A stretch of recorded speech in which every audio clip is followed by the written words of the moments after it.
Please repeat.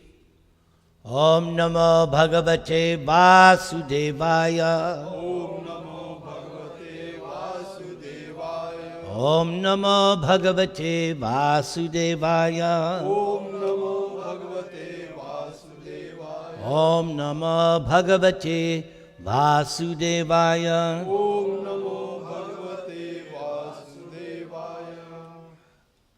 1 second, I gotta change something here. Hold on.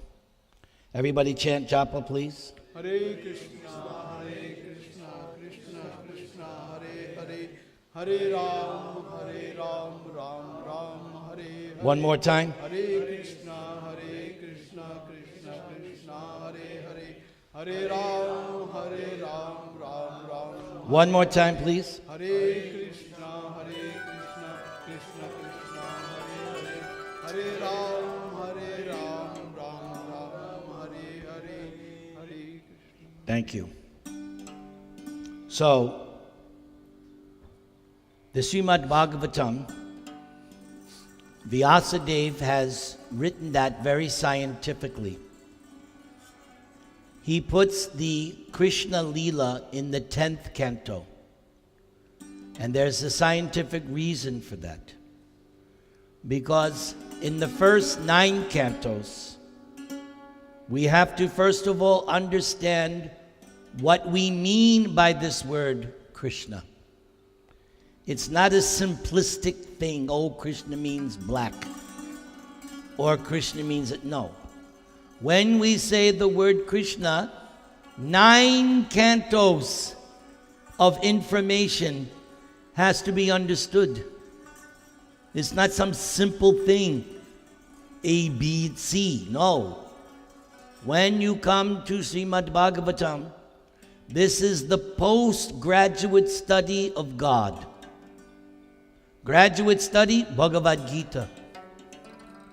Bhagavad Gita ends with Krishna saying, surrender, take shelter. Bhagavatam teaches you how to surrender, how to take shelter. And Vyasadeva explains Krishna in all his categories in the first 9 cantos. Many, many dozens of chapters.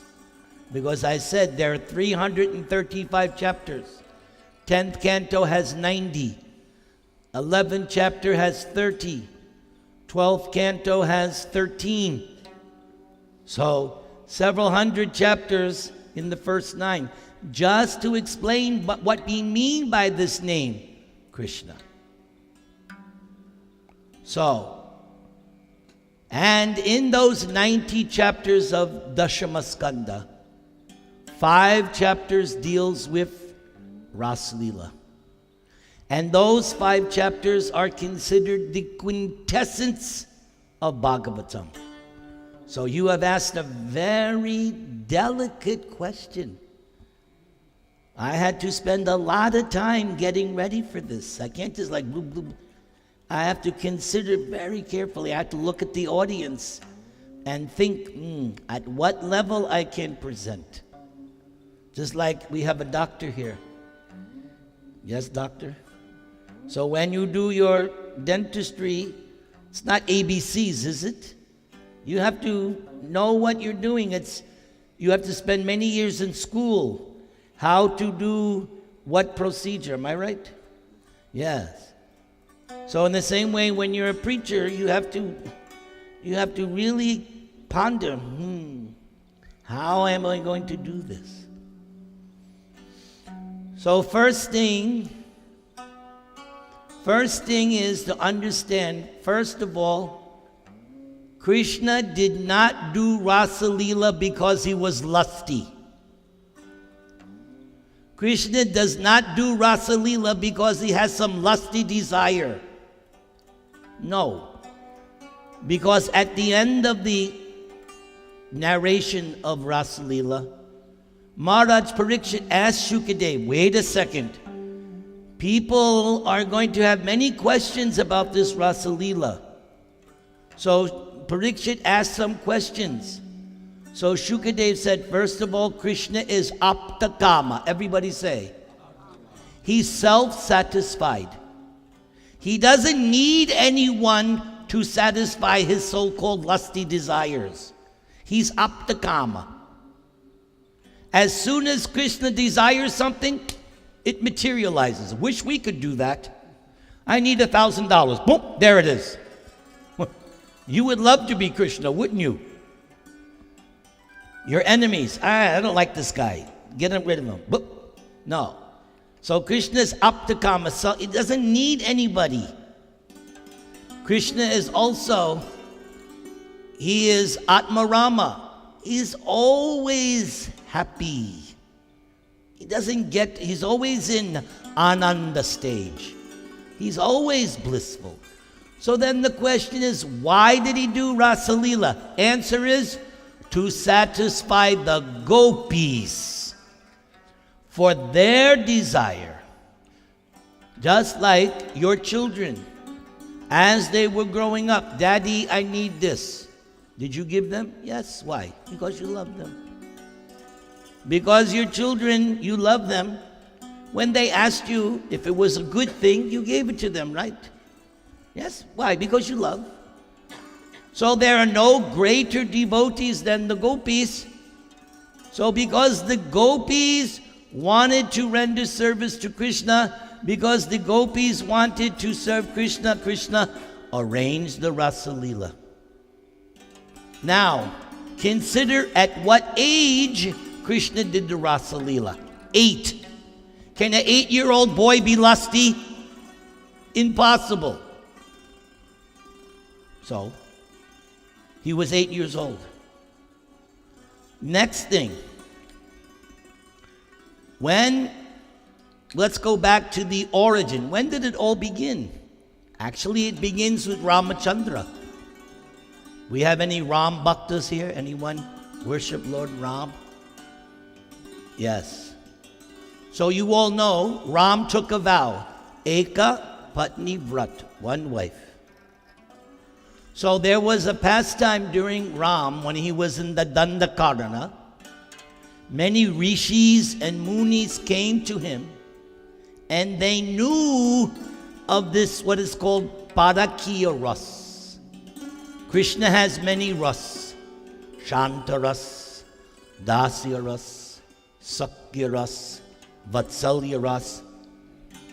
Then he has Madhurya Ras, and Madhurya Ras is in 2 categories.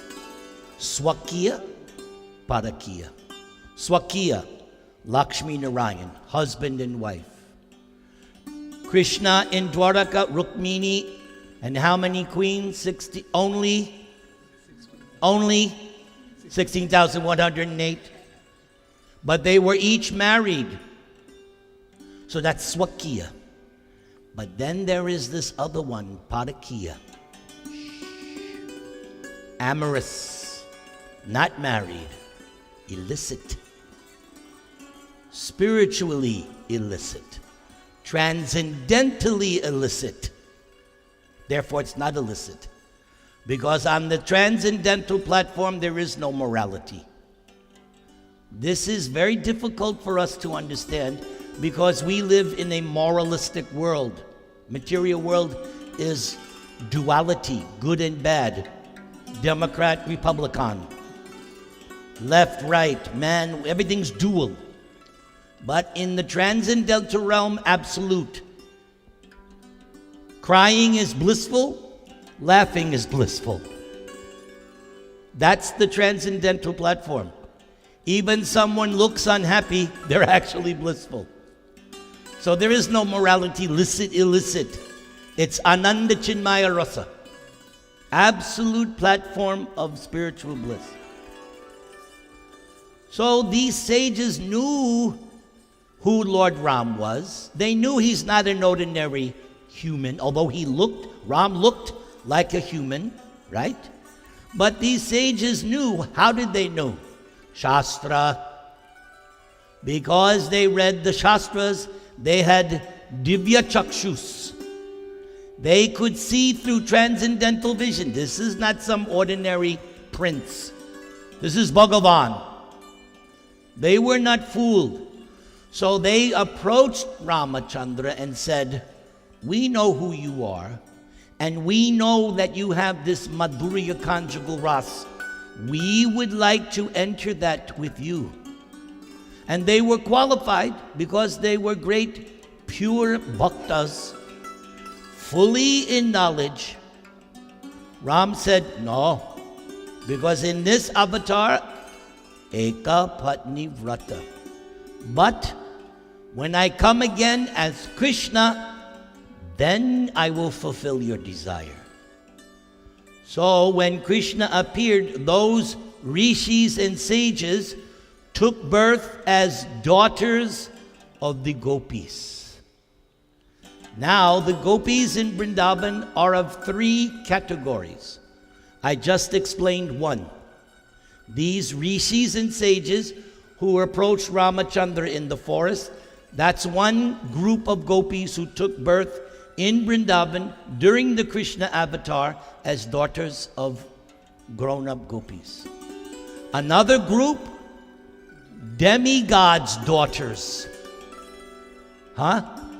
Daughters of demigods who were qualified, purified, eligible, because you can't enter Krishna's Leela without passing TSA.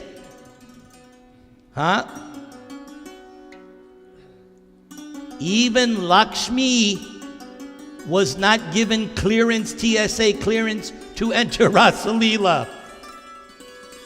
Because Lakshmi tried to enter Rasa-lila in Lakshmi form. Even how many people worship Lord Shiva? Even he wanted to enter Rasa Mandala. He had to take gopi form. He couldn't come with this, he could not. He had to take that form. He's Gopishwar. He protects the Rasa dance. He's devotee. So daughters of qualified, they were also being promoted, just like in your job. If you do a good job and your boss is not a rascal, he may give you a promotion. You know what I mean? If you have a nice boss and you work nice, you get a promotion, raise in pay, another title, which means nothing, but you get, right? So some of these daughters of demigods, they were also taking birth as daughter of gopis. Then the third category, Nitya Siddha. Those who are residents of the spiritual sky, they descended. Radharani, the principal gopis, those who are eternal associates of Krishna, they also joined Krishna for this Krishna Leela. Just like when a king travels, he doesn't travel alone.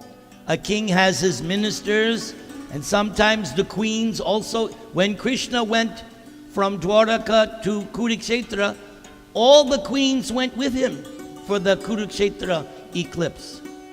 So when Krishna descends, his associates also come. Hey, Krishna's going on a yatra, let's go. So they come.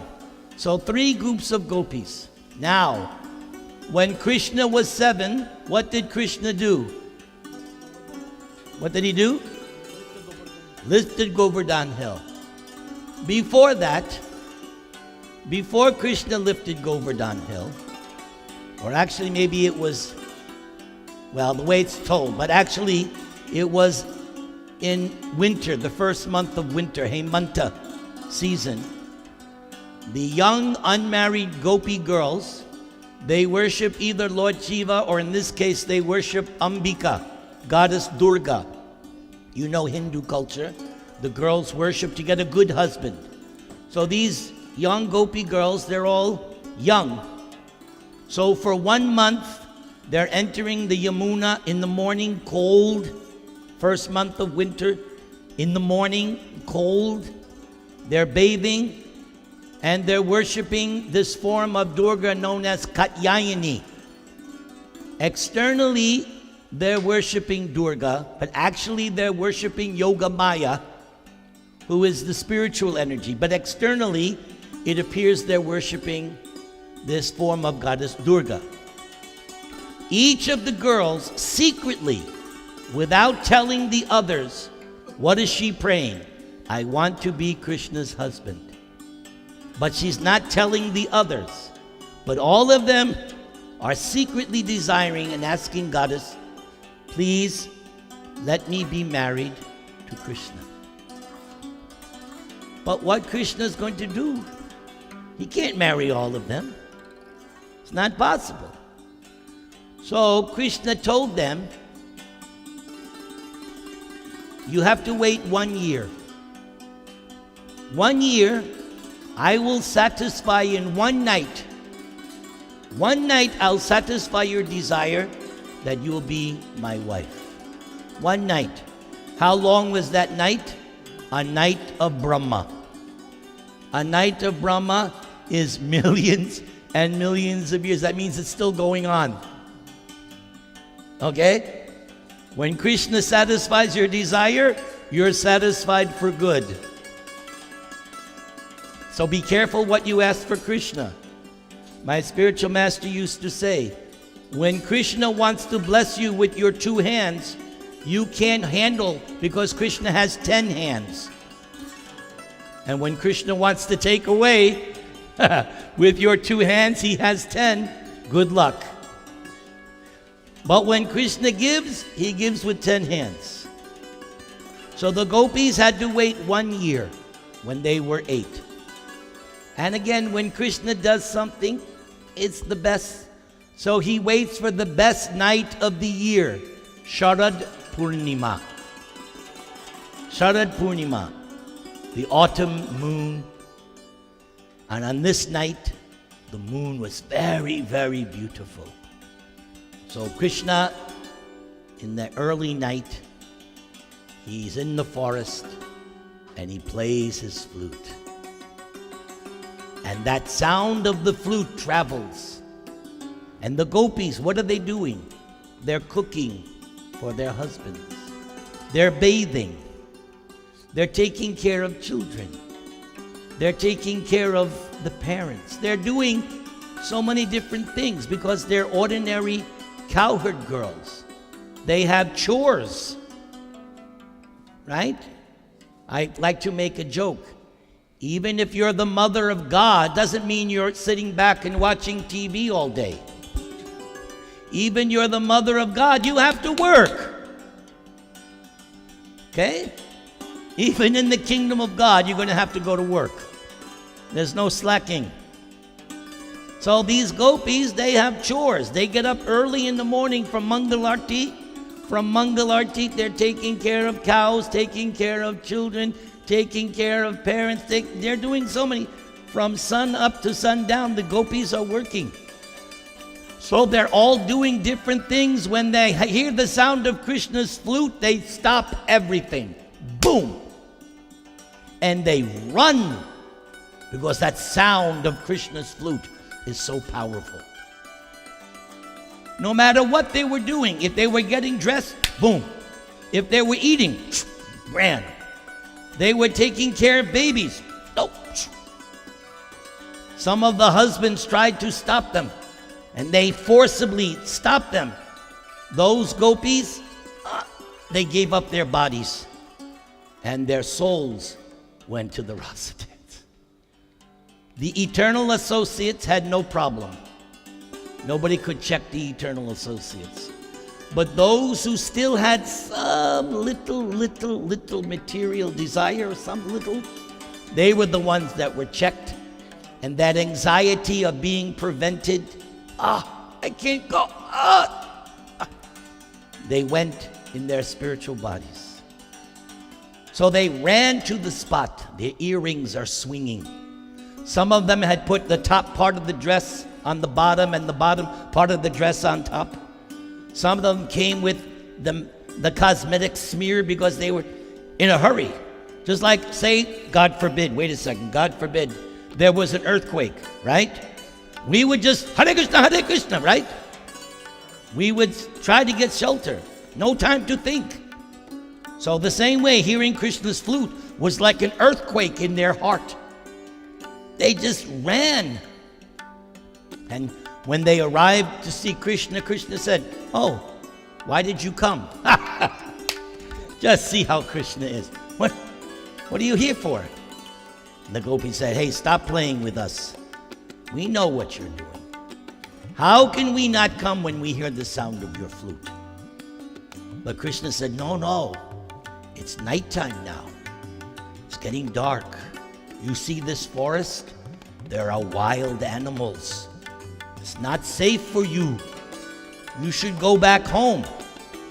And the gopis, they were hearing these words from Krishna. So they looked down on the ground and they were scratching the ground with their toes. And they were starting to cry because Krishna was rejecting them.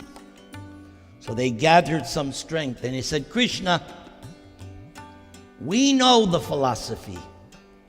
We know that if someone surrenders to you, you have to give them shelter." They knew Bhagavad Gita. Because Bhagavad Gita, Krishna says, "Surrender unto me, what I will do." What does he say? "I will deliver you." Does he not say that? Bhagavad Gita 1866.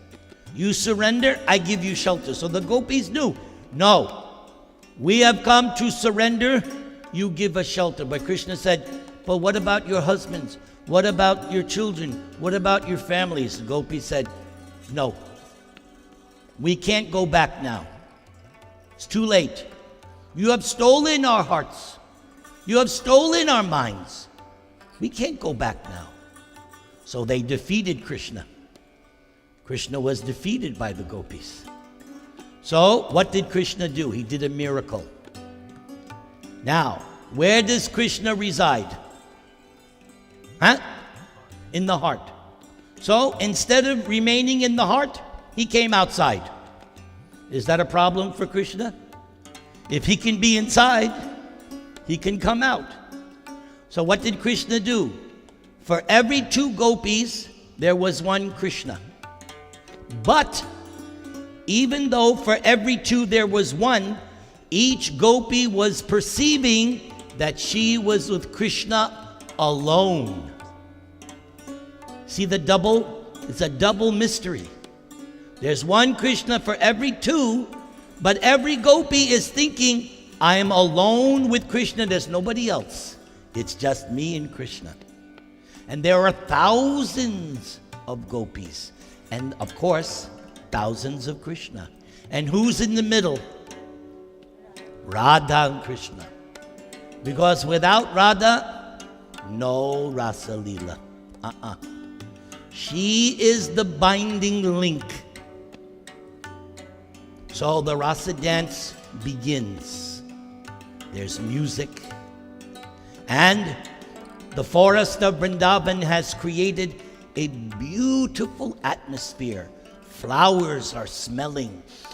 Lotus flowers and kumuda flowers and kunda flowers.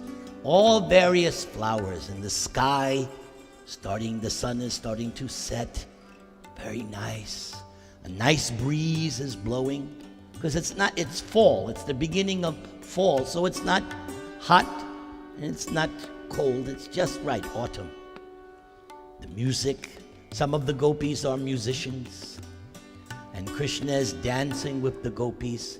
And the gopis are thinking, I am so fortunate. I am dancing with Krishna. So Krishna could detect, they're becoming proud. And Krishna does not like his devotee to become proud, which is why Lord Chaitanya orders us, Trinadapi sunichena, Tarar iva sahishnuna, Amanina manadena, Kirtaniya sadahari. Not just on Sunday, every day, all day, meek and humble. That's how Krishna will stay. Because as soon as a devotee gets puffed up, Krishna arranges something and you come down from your pride. So Krishna wanted to teach the gopis, don't be proud. Meanwhile, Radha is thinking, wait a second. Krishna is with all these gopis. I'm not getting enough attention. Because Radharani has a certain personality. So Radharani starts to leave. And as I said, without Radharani, there's no rasa dance. So as Radharani starts to leave, Krishna leaves. The gopis are getting puffed up. Krishna disappears from the gopis and goes deeper into the forest with Radharani. Now that Krishna has left the gopis consider, we became puffed up. That's why Krishna left us. And we saw that Krishna left with this other gopi. She must have worshipped Krishna better. That's why her name is Radha. Everybody say. It means that gopi who worshiped Krishna the best. The gopis gave her that name, Radha, the best worshipper of Krishna. They all admitted, because Krishna left with her and left us, she must have worshipped Krishna better. So when Krishna left, the gopis become mad and they're looking for Krishna. And in their madness, they start to talk to the trees. Have you seen Krishna? They start to talk to the plants. Have you seen Krishna? They saw Tulsi Devi. Oh, Tulsi, you are so beloved of Krishna. Have you seen Krishna? Then they started to talk to the animals. And they saw the deer. And they said, oh, you deer, you are so lucky. You get to be with Krishna as husband and wife. But we cannot. We're not as fortunate as you. They started to talk to each other. And then they became even more mad. And they started to act out Krishna's childhood pastimes, beginning with Putana. One gopi became Putana, and another gopi became Krishna and played a drama killing. Then another gopi said, look at me, I am lifting Govardhan Hill. So they went through all the different childhood pastimes of Krishna because they became mad. Meanwhile, while Radha is taking Krishna deeper in the forest, Krishna, being a henpecked boyfriend, he picks flowers for his girlfriend and makes a crown for Krishna. And Krishna has to reach up. And Radharani is leading him deeper. Then Radha says, oh, Krishna, I'm too tired now. If you want me to go any further, you'll have to carry me. And Krishna thinks, even Radha is becoming puffed up. So Krishna says, okay, just jump on my shoulder, I'll carry you. And as soon as Radha attempts to get on Krishna's back, he disappears. So this proves that Krishna is Aptakam. He doesn't even need Radharani because he has this opulence of renunciation. Because all the devatas want to copy the beauty of Radha. All the devatas, Parvati, all of them, they realize nobody knows the arts, the feminine arts like Radharani. She is the best. She is the topmost. But even Krishna can become detached from Radha because he's Aptakam. So when Krishna leaves Radha, she too realizes, I became puffed up. She meets up with the other gopis, and the gopis hear from her what happened to her. Now, when Krishna and Radha went off, the other gopis were a little jealous of Radha. But when they heard from Radha that Krishna left her, they thought, okay, you're one of us. So they were no longer jealous of Radha. So they wound up on the bank of the Yamuna, and all of them had nice chadar, shawl. So they laid them out, and they did Sankirtan on the bank of the Yamuna. They did kirtan. And they have a special song, not like these modern hip-hop songs.